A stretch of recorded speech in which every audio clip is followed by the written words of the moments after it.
des chefs-d'œuvre architecturaux français acquis pour plus de 31 millions de dollars, ornés de fontaines recouvertes de feuilles d'or jusqu'à des projets futuristes érigés au cœur du désert pour une valeur estimée à 2000 milliards de dollars, l'empire immobilier de Mohammed Ben Salman ne ressemble à rien de comparable sur la planète. Dans cette vidéo, nous allons découvrir quelques-unes des résidences les plus spectaculaires du prince héritier, une collection évaluée à 1,5 milliard de dollars. Un univers si raffiné qu'il relègue les propriétés des élites internationales au rang de simples demeures de prestige. Commençons par le château Louis XIV. Niché sur les collines verdoyantes de Louveciennes, à 2 pas de Paris, ce domaine s'étend sur près de 23 hectares de jardins minutieusement aménagés. Il fut longtemps considéré comme l'un des biens résidentiels les plus chers au monde. Le château Louis XIV n'est pas seulement une maison, c'est un symbole éclatant du luxe et de la grandeur. Inspiré par l'opulence française du XVIIe siècle, ce palais moderne fut acquis en 2015 par Mohammed Ben Salman pour environ 31 millions de dollars. Mais pour en saisir toute la portée, il faut d'abord comprendre ce qui rend cette propriété si singulière. Avec une surface habitable exceptionnelle de près de 5300 mètres carrés et 57 pièces, le château rivalise en taille avec certains immeubles de bureaux. Conçu par l'architecte Imad Khashoggi, le projet s'élève sur les fondations d'un ancien château du XIXe siècle. Le résultat est une alliance subtile entre patrimoine historique et modernité, garantissant à la fois intimité et magnificence. Dès l'approche, la façade impressionne. Un hommage fidèle à l'architecture classique française avec ses pierres taillées, ses hautes fenêtres et son toit richement travaillé. Les jardins, véritables joyaux paysagers, évoquent de Versailles avec leurs bassins ornés, leurs haies parfaitement taillées et leurs allées symétriques. Une vaste fontaine dorée et même un dispositif d'eau rappelant les douves médiévales renforcent l'atmosphère de château. À l'intérieur, l'émerveillement se poursuit. Les salles se parent de portes et de boiseries dorées, de fresques délicates sur les plafonds, ainsi que de 2 salons de bal majestueux, dont l'un coiffé d'une coupole s'élevant à plus de 15 mètres. Les espaces de loisirs ne manquent pas. Une cave pouvant accueillir 3000 bouteilles, idéale pour des réceptions officielles, un cinéma privé, une salle de divertissement luxueuse et même un gigantesque aquarium abritant des espèces rares. Les parties résidentielles sont tout aussi impressionnantes, avec 10 suites décorées dans les moindres détails. La chambre principale dépasse à elle seule la taille de nombreux appartements parisiens, tandis que le grand salon, offrant une vue panoramique, sert de lieu privilégié pour les réceptions officielles. Le bien intègre également un espace bien-être avec piscine intérieure et extérieure, permettant de profiter des plaisirs aquatiques tout au long de l'année, quelle que soit la saison. Une bibliothèque privée complète l'ensemble, offrant aux propriétaires un lieu de calme et de réflexion. Ce qui distingue particulièrement le château Louis XIV, c'est l'harmonie entre tradition et innovation. Les sols en marbre, les lustres en cristal et les moulures dorées rappellent l'art de vivre classique, tandis que des installations de pointe, comme un système domotique dernier cri et même une salle de méditation aquatique, incarnent la modernité. Cette fusion entre charme ancien et technologie contemporaine reflète la vision ambitieuse de Mohammed Ben Salman, qui cherche à conjuguer héritage et progrès dans chacun de ses projets, tout comme dans la transformation qu'il impulse pour l'Arabie saoudite. Cependant, si le chef-d'œuvre français illustre l'admiration de Mohammed Ben Salman pour l'élégance européenne, sa prochaine acquisition incarne une ambition d'un tout autre ordre, atteindre littéralement les nuages au-dessus de l'horizon le plus prestigieux de Manhattan. Voici le penthouse du 432 Park Avenue. Situé au sommet des rues animées de New York, dans un quartier où la vie ne s'interrompt jamais et où l'architecture touche le ciel, cet appartement est l'une des adresses les plus exclusives de la ville. Le penthouse du 432 Park Avenue n'est pas une résidence comme les autres. Il occupe à lui seul le 96e étage de l'un des plus hauts immeubles résidentiels au monde et figure, selon plusieurs sources, dans le vaste portefeuille immobilier international du prince héritier. Le bâtiment lui-même est un véritable exploit architectural qui a transformé de manière radicale la silhouette de Manhattan. Avec ses 425 mètres de hauteur, le 432 Park Avenue demeure l'un des gratte-ciels résidentiels les plus élevés de la planète. Sa façade quadrillée en béton blanc et ses immenses fenêtres carrées en font une silhouette immédiatement reconnaissable dans le ciel new-yorkais. Cette tour élancée offre à ses occupants des vues panoramiques incomparables sur Central Park, les rivières Hudson et East, ainsi que sur l'ensemble de la métropole. C'est précisément cette combinaison de hauteur vertigineuse et de design raffiné qui en fait l'un des biens les plus convoités par les grandes fortunes du monde. Dès l'entrée dans ce penthouse d'exception, on est saisi par l'ampleur de l'espace. Avec plus de 765 mètres carrés habitables, ce lieu est plus vaste que la majorité des villas de luxe, mais perché à près de 430 mètres au-dessus du sol. Les plafonds atteignent 3,8 mètres de haut, créant une impression de grandeur et de légèreté rarement égalée même parmi les résidences les plus prestigieuse de Manhattan. La distribution intérieure est spectaculaire. 6 chambres, spacieuses, chacune dotée de sa propre salle de bain, est conçue comme un sanctuaire privé avec des vues imprenables. La suite principale, installée dans un angle, est considérée comme le joyau de la résidence. Elle dispose de 2 salles de bain raffinées et d'un dressing digne des meilleurs palaces. L'appartement comprend également 7 salles de bain complètes et 2 toilettes supplémentaires, garantissant confort et intimité même lors de réceptions importantes. À cela s'ajoute une bibliothèque pour des moments de réflexion, ainsi qu'une salle de loisirs pensée pour le travail comme pour la détente. Mais ce qui distingue vraiment ce penthouse, ce sont ces immenses baies vitrées allant du sol au plafond qui offrent un spectacle ininterrompu sur New York. Chaque matin, la ville s'éveille sous les yeux des résidents et chaque soir, elle se transforme en un écrin scintillant de lumière. Depuis cet observatoire unique, Central Park s'étend comme un tapis vert au cœur de la ville, tandis que les rivières Hudson et East encerclent Manhattan de rubans argentés. L'intérieur adopte un style minimaliste inspiré en partie par l'esthétique japonaise, créant une atmosphère paisible et presque méditative au sein du tumulte urbain. Les sols en bois sur mesure ajoutent une chaleur subtile à ce décor épuré, tandis que les finitions haut de gamme, comptoirs en marbre, cuisine intégrée avec équipement dernier cri, reflètent l'apogée du design contemporain. Enfin, les résidents du 432 Park Avenue bénéficient d'un accès à une gamme impressionnante de services et d'équipements, confirmant la réputation de cette adresse comme l'une des plus exclusives au monde. Les espaces communs de 432 Park Avenue couvrent plus de 2700 mètres carrés et incluent un restaurant privé ainsi qu'un salon réservé aux résidents. Ceux-ci peuvent ainsi profiter d'expériences culinaires raffinées sans quitter leur immeuble. À cela s'ajoute une piscine intérieure de 23 mètres, offrant une vue spectaculaire sur la skyline new-yorkaise, un centre de remise en forme moderne, une salle de yoga, mais aussi plusieurs salons et espaces communs pensés pour favoriser les échanges entre résidents. Le penthouse dispose en outre d'un ascenseur privatif, garantissant à la fois sécurité et discrétion, 2 aspects essentiels pour un propriétaire impliqué dans des affaires internationales de haut niveau. Mais ce qui rend le 432 Park Avenue particulièrement intéressant d'un point de vue financier, c'est sa localisation au cœur de ce que l'on appelle la Billionaire's Row. Cette portion de la 57e rue et de ses environs accueille une série de gratte-ciel résidentiels ultra luxueux, devenus l'adresse de prédilection de certaines des fortunes les plus importantes de la planète. Les appartements comparables dans cette tour se sont déjà vendus à des prix oscillant entre 80 et 100 millions de dollars, parfois davantage, faisant de ces résidences non seulement des lieux de vie exceptionnels, mais aussi des investissements majeurs. Conçu par l'architecte Raphaël Vignoli, l'édifice se démarque du style new-yorkais traditionnel par ses lignes épurées, son esthétique géométrique et son approche presque minimaliste de la façade. Cette philosophie architecturale se prolonge à l'intérieur, où la domotique avancée et les systèmes d'éclairage intelligents créent un environnement à la fois élégant et fonctionnel. Cependant, si cette tour new-yorkaise incarne l'apogée du luxe urbain, la vision architecturale la plus audacieuse de Mohammed Ben Salman se situe ailleurs. Au cœur du désert d'Arabie Saoudite émerge un projet hors du commun. Neom, une ville futuriste dont l'ambition est de réinventer non seulement le pays, mais également la manière dont l'humanité pourrait vivre dans les décennies à venir. Ce projet colossal, lancé en 2017 par le prince héritier, doit couvrir une superficie comparable à celle de la Belgique. Son objectif ? Intégrer technologie de pointe, énergie durable et concepts architecturaux novateurs afin de créer un modèle de cité du futur. En son centre, un complexe palatial traduit la vision personnelle du prince pour un art de vivre résolument tourné vers demain. Selon des images satellites relayées par Business Insider, un ensemble monumental est en cours de construction. Son architecture combine l'inspiration des traditions du Moyen-Orient avec les techniques de construction les plus avancées. L'ampleur de ce complexe est saisissante. 10 héliports pour un accès aérien direct, une marina privée ouverte sur la mer Rouge, ainsi que d'immenses jardins transformant le désert en oasis.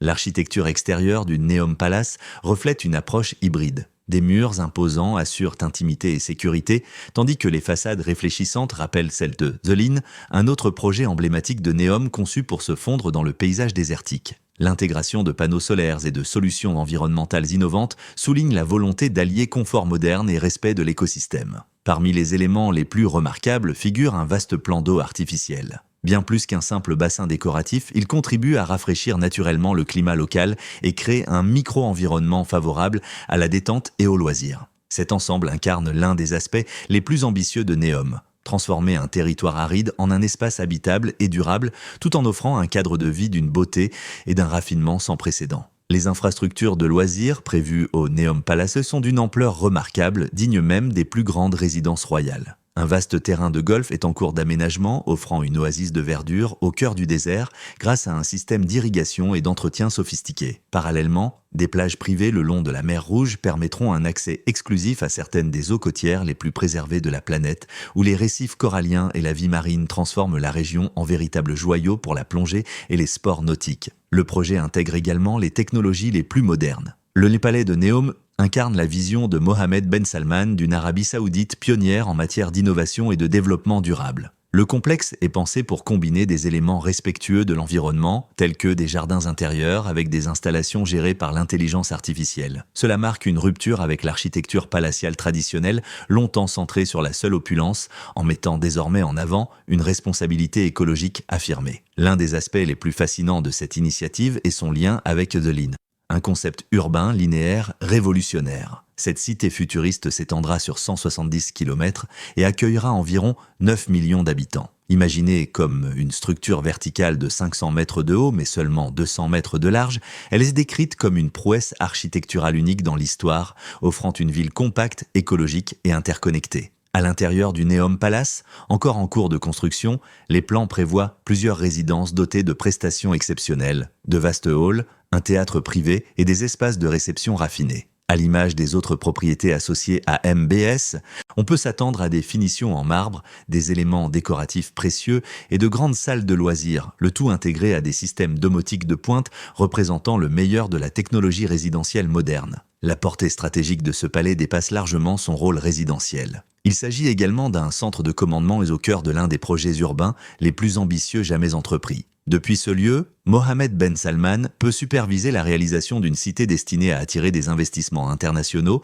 à démontrer la maîtrise technologique du royaume et à servir de modèle en matière de développement urbain durable. Le site du Neom Palace a été choisi avec soin. Situé à la croisée de l'Arabie saoudite, de la Jordanie et de l'Égypte, il devient naturellement un carrefour d'échanges commerciaux et culturels entre l'Afrique, l'Asie et l'Europe. Ce positionnement illustre la vision plus large de MBS, qui aspire à faire de son pays un pont entre les civilisations et une plateforme majeure du commerce et de la diplomatie internationale. Le rythme de construction du palais et du projet Neom dans son ensemble est l'un des plus rapides jamais observés. Les images satellites révèlent une progression spectaculaire, avec des tracés géométriques précis, témoignant des moyens colossaux mobilisés pour concrétiser cette vision dans un délai compatible avec l'ère actuelle du prince héritier. Toutefois, si le Neom Palace représente le futur, la gestion quotidienne du royaume s'appuie encore sur un autre édifice emblématique, le palais Al-Yamama. Situé au cœur de Riyad, il constitue le centre névralgique de l'État saoudien. C'est là que se prennent, jour après jour,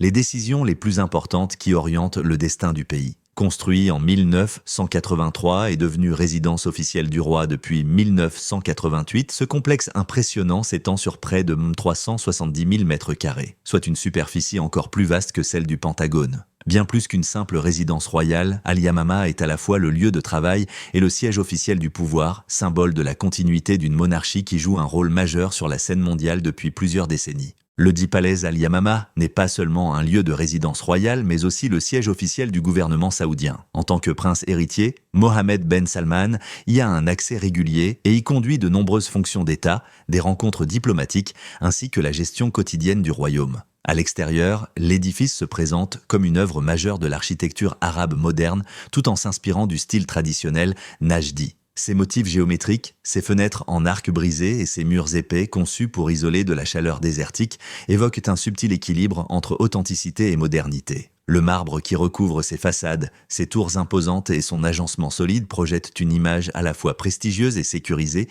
qualité indispensable pour le centre névralgique d'un pays à l'influence stratégique mondiale. Les vastes terrains du complexe s'organisent autour de cours intérieures et de jardins méticuleusement entretenus, formant de véritables oasis au cœur de l'urbanisation de Riyad. Ces espaces extérieurs ne sont pas seulement ornementaux. Ils sont utilisés pour accueillir de grandes cérémonies officielles, des rassemblements diplomatiques et des réceptions d'envergure où intimité et solennité doivent coexister. Entrer dans le palais Al-Yamama, c'est pénétrer dans un univers où la culture arabe traditionnelle rencontre les exigences de la gouvernance moderne. À l'intérieur, les sols en marbre italien resplendissent sous des luminaires finement travaillés, créant une atmosphère d'élégance discrète. Les plafonds et les murs sculptés représentent des motifs inspirés du patrimoine saoudien, rappelant les racines bédouines et la tradition islamique. Ces éléments décoratifs dépassent la simple esthétique. Ils incarnent la volonté de préserver une identité culturelle forte tout en exerçant une autorité reconnue sur la scène internationale. Le palais abrite plus de 1000 pièces,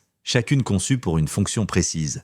Bureaux administratifs, salles de réception officielles ou encore appartements privés destinés à la famille royale. Ce nombre impressionnant illustre la complexité de la gouvernance moderne. L'édifice ne sert pas seulement aux besoins de la dynastie régnante, il accueille également des centaines de responsables, de conseillers et de collaborateurs qui contribuent au fonctionnement de l'appareil d'État. Chaque semaine, le roi Salman préside les réunions gouvernementales dans ces lieux. Elles se tiennent dans de vastes salles de conférences, ornées de lustres monumentaux et d'un mobilier raffiné qui traduisent à la fois le poids de l'histoire et l'affirmation d'un pouvoir bien établi. L'aménagement de ces espaces a été pensé pour donner toute la solennité nécessaire aux décisions stratégiques et refléter le statut de l'Arabie saoudite comme puissance mondiale. Pour Mohammed Ben Salman, le palais Al-Yamama joue donc un rôle central. En tant que prince héritier, il l'utilise fréquemment pour les fonctions officielles et les rencontres diplomatiques, en faisant un outil essentiel dans son projet de moderniser les relations internationales du royaume, tout en préservant les fondements traditionnels de l'autorité monarchique. Cependant, au-delà de ce centre du pouvoir moderne,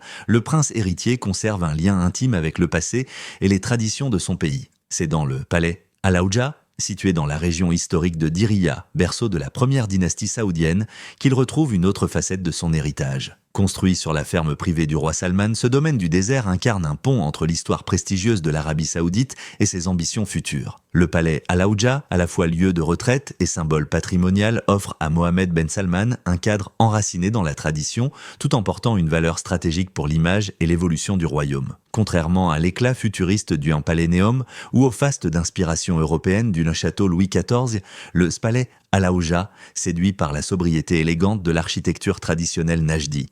Ses murs de briques de terre crue, ses cours intérieures orientées vers le centre et ses lourdes portes de bois finement sculptées témoignent d'un héritage architectural transmis de génération en génération. Le choix de ces matériaux et de ce style n'est pas fortuit. Les murs épais en pisé, ornés de motifs arabes complexes, offrent une isolation naturelle contre les températures extrêmes du désert. Cette conception renvoie directement à l'Arabie saoudite d'avant l'ère du pétrole, soulignant une volonté consciente de préserver les valeurs culturelles. Pour Mohammed Ben Salman, cette fidélité à l'architecture vernaculaire illustre l'idée que la modernisation du royaume doit rester enracinée dans les traditions. Le domaine est entouré de palmeraies, créant des zones d'ombre indispensables dans un environnement où l'été peut dépasser les 49 degrés Celsius. Ces arbres ne sont pas de simples éléments décoratifs. Ils rappellent le savoir ancestral des habitants du désert qui savaient façonner des espaces de vie confortables bien avant l'invention de la climatisation moderne. L'ensemble assure aussi la discrétion et la sécurité nécessaires à l'organisation de rencontres diplomatiques de haut niveau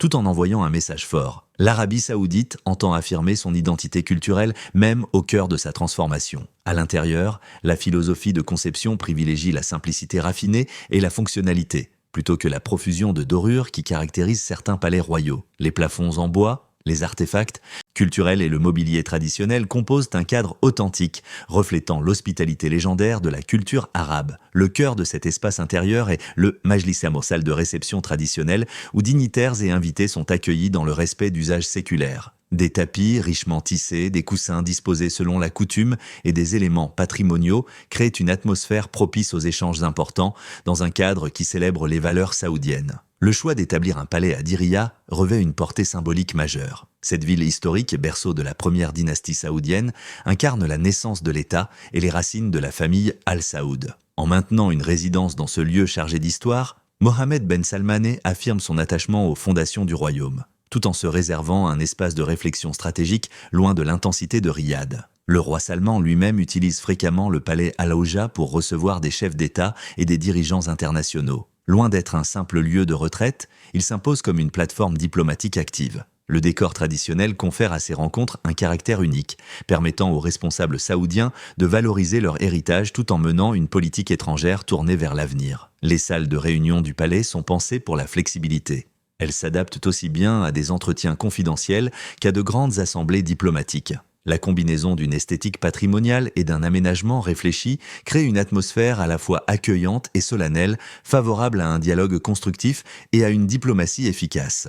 Située à Diriyah, l'ancienne capitale du premier État saoudien, l'importance de cette région ne cesse de croître. Les autorités du royaume y développent aujourd'hui un vaste projet culturel et touristique, faisant de ce lieu un carrefour où se rencontrent patrimoine, histoire et ouverture sur le monde. La proximité immédiate de Riyad, cœur politique et économique du pays, en fait un site stratégique pour accueillir visiteurs étrangers et présenter aux yeux du monde la richesse du patrimoine saoudien. La préservation du palais Al-Aouja exige un savoir-faire rare. Construit en briques de terre crue et suivant les méthodes architecturales traditionnelles, il requiert l'attention de maîtres artisans spécialisés dans les techniques anciennes. Ces restaurations ne se limitent pas à entretenir un édifice. Elles font du palais un véritable musée vivant, témoin d'un art de bâtir transmis de génération en génération. Mais pour comprendre pleinement l'héritage royal, il faut également se tourner vers une autre perle historique, le palais Al-Mourabba, monument emblématique qui a vu naître l'Arabie saoudite moderne. Niché au cœur d'une riad aujourd'hui dominée par ses gratte-ciel et son développement effréné, ce palais en terre crue rappelle avec force les origines du royaume et le rôle fondateur du roi Abdelaziz, père de la nation. Édifié en 1938, le palais Al-Mourabba s'étendait à l'origine sur une superficie considérable dont les estimations varient de près de 9 800 mètres carrés pour la partie centrale jusqu'à plus de 980 000 mètres carrés si l'on inclut l'ensemble du complexe historique. Ces variations traduisent les multiples extensions réalisées au fil des décennies, mais son importance reste inchangée. Il fut le premier palais édifié en dehors des remparts anciens de Riyad, marquant ainsi le début de la transformation de la capitale en métropole moderne. À l'extérieur, l'édifice illustre parfaitement l'architecture traditionnelle du Najd.